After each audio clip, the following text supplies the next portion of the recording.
Hello, friends. This is Dave Hurwitz, executive editor at ClassicsToday.com, here with great recordings that you didn't know existed. This is another request that I revive this series, and I'm always happy to do these things because they're so much fun.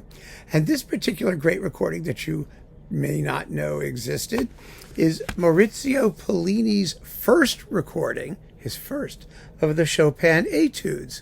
Now, everybody says, oh, I know he did the Chopin Etudes and the Preludes and the Polonaises. He did them on Deutsche Grammophon, and they're just marvelous. And they are. They're absolutely wonderful. It was one of those sets that really established Pollini's reputation as a pianist in the grand tradition, along with his late Schubert and late Beethoven, and never mind the contemporary stuff. So yeah, they're wonderful performances. I love them. I've talked about them. I've reviewed them for many, many, many, many years. But what many people don't know is that when Pollini won the Chopin competition back in 1960, in Warsaw, he was immediately signed to an exclusive contract. Don't you love exclusive contracts?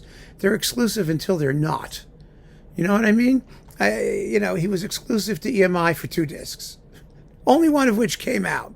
After that, he jumped ship and popped up a few years later on Deutsche Grammophon. And about, a decade later, he remade his Chopin Etudes.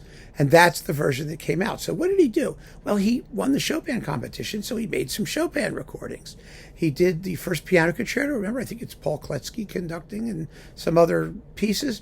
And he did these Etudes, Opus 10 and Opus 25. The Nouvelle Etudes are not included here. Now, he refused to allow this to be released. Nobody knows why. He withdrew his permission to release the finished product, which is a remarkable thing to do when you consider that he was only 18 years old and EMI was a huge and powerful and major label. It shows just how much artistic backbone he had even then.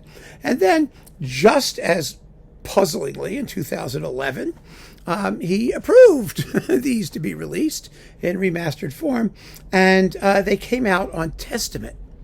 Originally, and I have that sitting somewhere on Testament. But Testament was a licensee, of course. The original tapes were still owned by EMI, which was Warner. And finally, one day, they woke up and said, holy crap, Pollini is gone, and we have the original master tapes. They were recorded in 1960 in Abbey Road Studio Number 1. And they were remastered in 2025, which is this is where we are, actually. And it's kind of fascinating, isn't it? That finally, having approved these for release on Testament, while EMI was sleeping, it could have been EMI was merging with Warner then. Who knows how they got away with it on Testament in 2011. But they did. And now, Warner realized, oh boy, we have Pollini doing the Chopin Etudes. And they're great. And they are.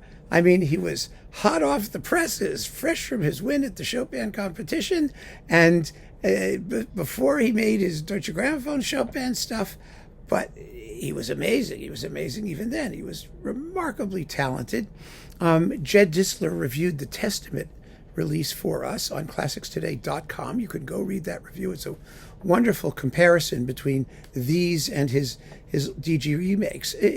Just to make a long story short, his DG Deutsche Grammophon remakes, there we go, are a little more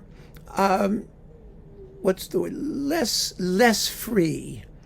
He had become, even by then, 10 years later, a more of an intellectual type pianist and less of a emotional or spontaneous pianist. But these are small differences, tiny nuances, and these gross generalizations don't really explain what's going on in the music.